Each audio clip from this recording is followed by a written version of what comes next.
अजमेर की एक दरगाह जिससे जुड़े खादिमों को 1992 में 250 बच्चियों के साथ हुई यौन हिंसा के लिए कल उम्र कैद की सजा सुनाई गई। इतने बड़े कांड के बाद भी बॉलीवुड इस स्थान को ग्लोरीफाई कर रहा है। जिन 6 आरोपियों को आज सजा सुनाई गई उनमें एक नाम नफीस चिश्ती का शामिल। नफीस चिश्ती इस सेक्स स्कैंडल के उन 3 अहम किरदारों में शामिल है जो अजमेर शरीफ दरगाह के खादिम के परिवार से जुड़ा। इस ग्लोरिफिकेशन के कारण अजमेर शरीफ दरगाह पर हिंदुओं की संख्या काफी बढ़ी है। अजमेर शरीफ की दुआ है मुझ पर, दया है उनकी। परंतु क्या मजबूरी है बॉलीवुड द्वारा की गई इस ग्लोरिफिकेशन के पीछे? अजमेर शरीफ दरगाह है, ये सबसे पवित्र सूफी स्थलों में से एक है। क्या हुआ था 2006 में जो बॉलीवुड सेलेब्स में से अजमेर शरीफ जाने वालों की बाढ़ आ गई? क्या अब ये ग्लोरिफिकेशन रुकना चाहिए और क्या हिंदुओं को अजमेर शरीफ जाना चाहिए? जानने के लिए वीडियो को अंत तक देखें और चैनल को सब्सक्राइब कर लें।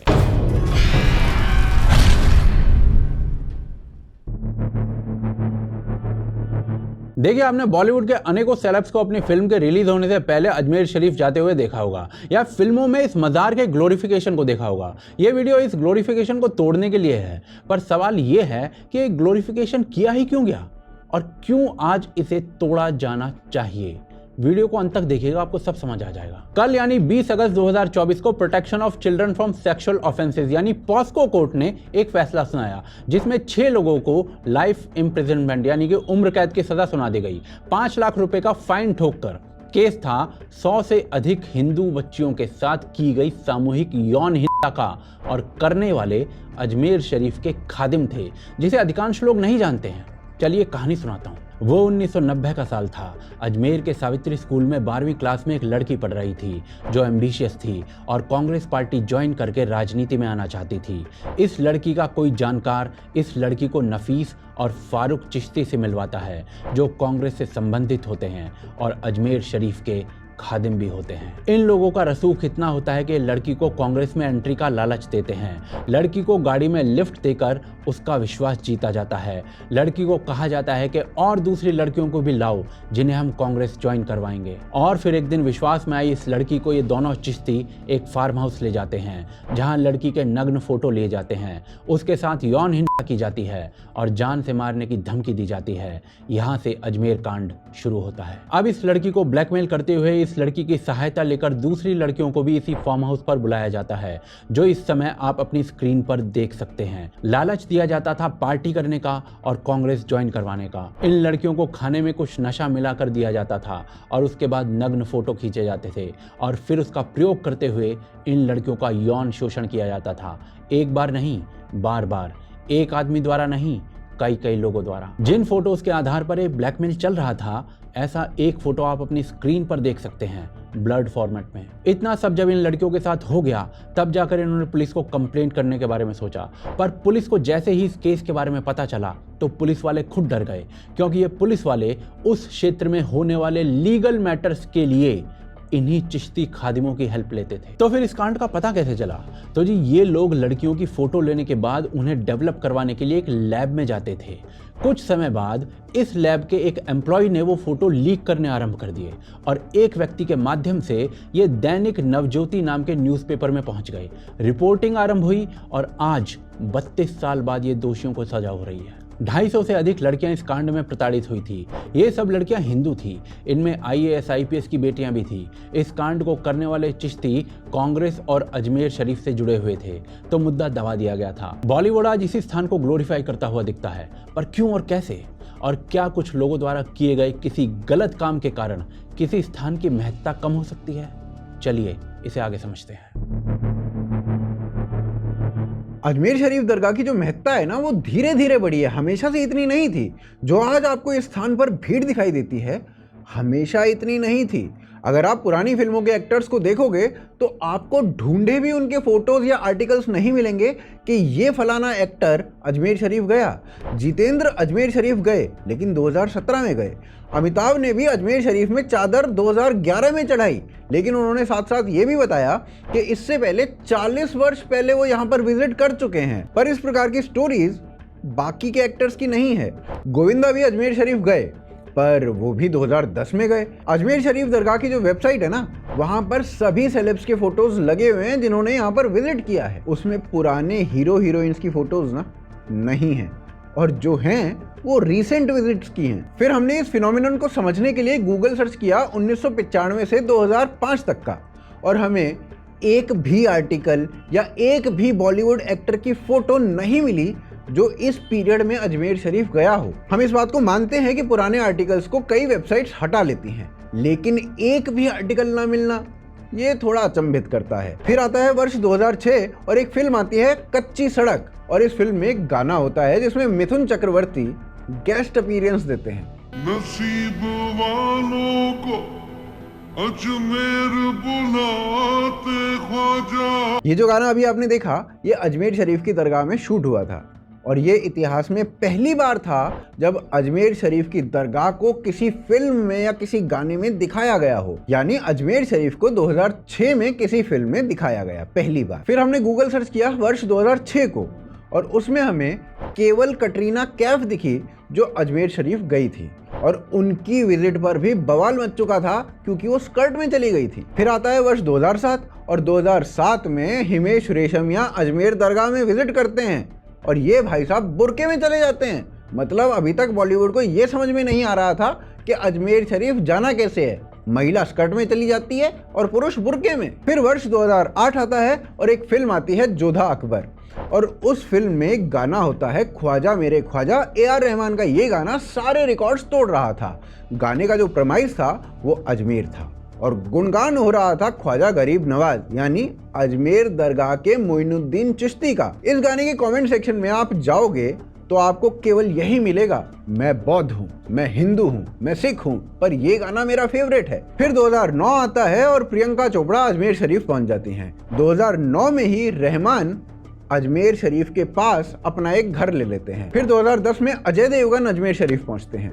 कमाल की बात यह थी कि अजय देवगन इस वर्ष 2 बार अजमेर शरीफ पहुंचे थे, एक बार जनवरी में, दूसरी बार नवंबर में। संजय दत्त भी 2010 में ही अजमेर शरीफ पहुंचे। शिल्पा शेट्टी बुर्का पहनकर 2010 में अजमेर शरीफ पहुंची। 2010 में ही प्राची देसाई और इमरान हाशमी भी अजमेर शरीफ पहुंचते हैं। कैटरीना कैफ भी अपनी पुरानी गलती को सुधारते हुए इस बार सलवार सूट में 2010 में अजमेर शरीफ पहुंचती हैं। फिर आता है वर्ष 2011 और दीपिका, अमिताभ, बॉबी देओल, अभिषेक बच्चन, अश्मित पटेल, वीणा मलिक, हिमेश रेशमिया सभी यहाँ पहुंच जाते हैं। यानी यहाँ से ये देखा जा सकता है कि 2006 से बॉलीवुड ने प्रयास करना शुरू किया और 2010-11 तक वो पीक करने लगा था, और ऐसे ही धीरे धीरे अजमेर शरीफ में हिंदुओं की संख्या को भी बढ़ाया गया, और यह प्रयास फिल्मों और टीवी शोज के माध्यम से लगातार किया गया। अजमेर शरीफ दरगाह है, ये सबसे पवित्र सूफी स्थलों में से एक है।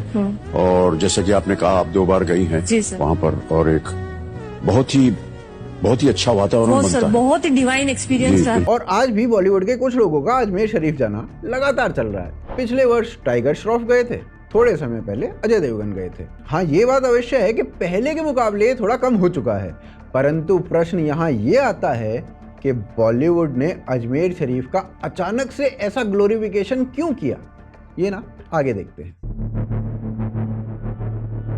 देखिए, अजमेर शरीफ से जुड़े लोगों द्वारा 250 माइनर लड़कियों के साथ यौन हिंसा जैसे कांड को दबा देना और फिर उसी स्थान का ग्लोरिफिकेशन फिल्म स्टार्स के माध्यम से होना, वो भी एक पर्टिकुलर टाइमलाइन में जो 2004 के बाद से शुरू होती है, वो कुछ संशय पैदा करता है। चलिए इस देश में उस समय क्या क्या हो रहा था वो देखते हैं। 2001 में भारत की पार्लियामेंट पर खुलेआम आक्रमण कर दिया जाता है, और इसके बाद ये आतंकवादी घटनाएं रोज का काम हो जाती हैं, और ये कई सालों तक चलता रहता है, जिसमें न्यायपालिका से लेकर संसद तक, ऑफिस से लेकर मंदिर तक और रेलवे स्टेशन से लेकर मार्केट तक सब टारगेट किया जाता है। 2006 में मुंबई में ही लोकल ट्रेन में धमाके होते हैं, सैकड़ों लोग मारे जाते हैं, पर इस देश से जुड़े किसी भी विशेष समुदाय के किसी भी संगठन के कान पर जूं तक नहीं रेंगती है।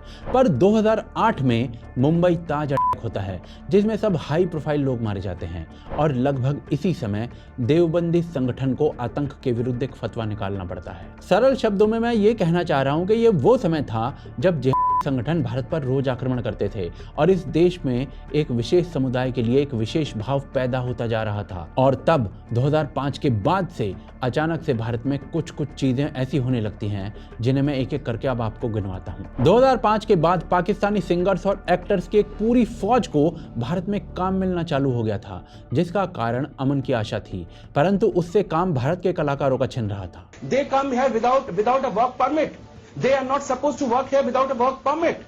You are talking logic, but this is illegal. 2006 में जाकिर नाइक के पीस टीवी का भारत में लोकार्पण होता है, जिसमें खुलेआम लोगों को अपना धर्म बदलने के लिए कहा जाता है, दूसरों को नीचा दिखाकर। ये सब भारत में खुलेआम प्रसारित हो रहा था टीवी पर। I will answer all your 3 queries. Let's see whether you accept this or not today. 2006 में ही PFI नाम की एक संस्था बनती है एक लक्ष्य के साथ कि भारत को इस्लामिक राष्ट्र बनाना है। और इसके बाद 2007 में कर्नल पुरोहित का नाम एक ब्लास्ट केस में आता है और 2008 में साध्वी प्रज्ञा का नाम मालेगांव ब्लास्ट केस में आ जाता है। और इन केसेस के दम पर हिंदू आतंकवाद की थ्योरी को जन्म दिया जाता है यूपीए की सरकार में। ये भारतीय जनता पार्टी हो या आरएसएस के हो, उनके जो ट्रेनिंग कैंप है वो हिंदू टेररिज्म बढ़ाने का काम देख रहे हैं। ये सारे केसेस एक समय के बाद झूठे निकलते हैं, पर इस सरकार के समय कभी इस्लामिक आतंक जैसे शब्द नहीं बोले गए थे। पर चलिए छोड़िए, एक और चीज होती है भारत में इसी समय। मोटे मोटे रूप से 2006 के बाद से ही बॉलीवुड के कलाकार अजमेर शरीफ फिल्मों के प्रमोशन के लिए जाना आरंभ करते हैं। इससे पहले के भी कुछ उदाहरण मिलते हैं, पर वो पर्सनल विजिट थी और ये कॉमन फिनोमिनन नहीं था। कॉमन ये 2006 के बाद से ही हुआ था। क्या कारण रहा होगा इसका? तो जी सरल शब्दों में ये वो कालखंड था जब भारत इस्लामिक आतंक के साए में पल रहा था और एक समुदाय विशेष के लिए भारत के लोगों में खींच उत्पन्न हो रही थी, जो कि यूपीए गवर्नमेंट का वोट बैंक भी था। अपने वोट बैंक का तुष्टीकरण कौन नहीं चाहता? बस इसी कारण देश में एक के बाद एक काम ऐसे हुए जो मुस्लिम तुष्टीकरण को दिखाते हैं। अजमेर शरीफ पर बढ़ने वाली बॉलीवुड सेलेब्स की बाढ़ भी उसी का एक अंग प्रतीत होती है। परंतु ये कार्य जो कि पॉलिटिकल तुष्टीकरण का एक अंग लगता है, उसका प्रभाव ये हुआ कि दूसरे राज्यों से हिंदू घरों के बच्चे अजमेर शरीफ को कूल मानकर जाने लगे। आज 70% से अधिक दुकानें इस क्षेत्र में हिंदू ही चलाते हैं। सवाल ये कि क्या बॉलीवुड द्वारा की गई ये ग्लोरिफिकेशन और हिंदुओं का अजमेर शरीफ जाना सही है या नहीं, वो आगे देखते हैं। आज बॉलीवुड वाले अजमेर शरीफ में मोइनुद्दीन चिश्ती की दरगाह पर जाते हैं और चादर चढ़ाते हैं। उन्हें देखकर करोड़ों हिंदू भी ऐसा ही कुछ करते हैं। और इससे अलग कई वर्षों से एक रीत चली हुई है कि भारत के प्रधानमंत्री एक चादर अजमेर शरीफ में भेजेंगे, जिस रीत को आज तक फॉलो किया जा रहा है। परंतु क्या हिंदुओं को ऐसा करना चाहिए? अब भाई करना चाहिए या नहीं, यह एक इंडिविजुअल का अपना निर्णय होता है, परंतु वो निर्णय बॉलीवुड सेलेब्स को देखकर लिया गया है कूल बनने के लिए, या फिर वो निर्णय एक इन्फॉर्म्ड निर्णय है? प्रश्न केवल इतना है। हिंदुओं को अपना निर्णय इन्फॉर्मेशन के आधार पर लेना चाहिए और इस वीडियो के जरिए हम थोड़ी इन्फॉर्मेशन आप तक पहुंचा रहे हैं। अजमेर शरीफ के चिश्तियों ने 1992 में जो लड़कियों के साथ किया, जिसे प्रथम अध्याय में हमने कवर किया है, वो केवल टिप ऑफ द आइसबर्ग था। अजमेर शरीफ के खादिम सरावर चिश्ती ने 2022 में हिंदुओं के आर्थिक बहिष्कार की मांग की थी। अजमेर शरीफ के दूसरे खादिम सलमान चिश्ती ने नुपुर के लिए गुस्ताखे रसूल की एक ही सजा की मांग की थी। आप आर्टिकल में पढ़ सकते हैं क्या डिमांड थी। पर यह तो रीसेंट पास्ट हो गया। जो लोग अजमेर शरीफ जाते हैं उन्हें अजमेर शरीफ का इतिहास भी जान ही लेना चाहिए। इतिहासकार एम.ए. खान, जो कि स्वयं मुस्लिम समाज से आते हैं, वो अपनी पुस्तक में क्या लिखते हैं? वो लिखते हैं कि सूफी लीडर्स टर्किश इन्वेडर्स के साथ भारत में आए थे। टर्किश इन्वेडर्स का भारत में आने का क्या मकसद था, आप स्वयं समझ सकते हैं। और जब मोइनुद्दीन चिश्ती स्वयं अजमेर पहुंचे तो उन्होंने वहां पर कई मंदिरों को देखा जहां पर भगवानों की मूर्तियां थी, और उन मूर्तियों को, उन मंदिरों को देखकर मोइनुद्दीन चिश्ती ने कहा, इन सभी मंदिरों को गिराना ही मेरा मकसद है। ये मैं नहीं कह रहा हूं, ये तो एम.ए. खान ने अपनी बुक में लिखा है। और किसी ज़ॉम्बी को कोई प्रॉब्लम हो तो एम.ए. खान से बात करें, मुझसे नहीं। मुस्लिम इतिहासकार एम.ए. खान स्वयं लिखते हैं कि ख्वाजा के फॉलोअर्स रोज एक गाय को लाते थे और उस मंदिर के सामने गौहत्या करते थे जहां हिंदू राजा पूजा करने जाता था।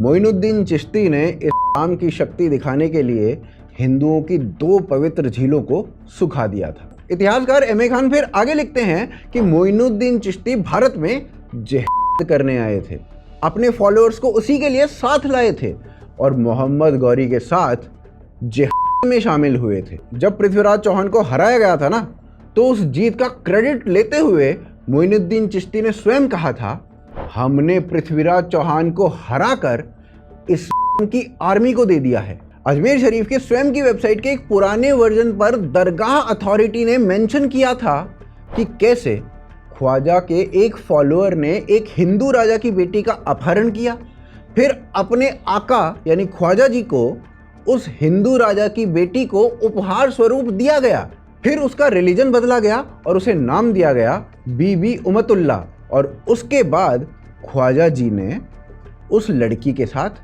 शादी की। डिस्क्रिप्शन में इस वेबसाइट का आर्काइव लिंक दिया गया है, आराम से देखिएगा।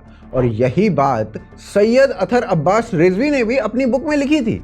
उन्होंने लिखा था कि ख्वाजा की जो दूसरी वाइफ थी उसे युद्ध से लूटा गया था। तो ये ना हमने बहुत संक्षेप में आपको अजमेर का घृणित इतिहास बताया है, ऐसा इतिहास जिसे सब छुपा लेते हैं, पर आपको इस इतिहास के बारे में पता होना चाहिए ताकि आप एक इन्फॉर्म्ड निर्णय ले सकें और आप यह निर्णय भी ले सकें कि आपको बॉलीवुड के या अन्य सेलेब्स को इसे प्रमोट करने से रोकना चाहिए या नहीं। आशान्वित हूं कि आपको वीडियो बढ़िया लगा होगा। आप वीडियो को लाइक एवं शेयर अवश्य करें और हमें पेट्रियन और यूपीआई के माध्यम से सपोर्ट अवश्य करें। और ये जो दूसरा वीडियो आपको स्क्रीन पर दिख रहा है ना, इसे भी आप अवश्य देखें। यह वीडियो आपको बंगाल में हुए जघन्य अपराध के बाद रवीश, राजदीप और राठी जैसे लोगों द्वारा ममता बनर्जी को बचाने का किस प्रकार से माहौल बनाया जा रहा है उसके बारे में बताएगी। इस वीडियो को भी देखें। आप देख रहे थे आज की ताज़ा खबर। जय हिंद, जय भारत।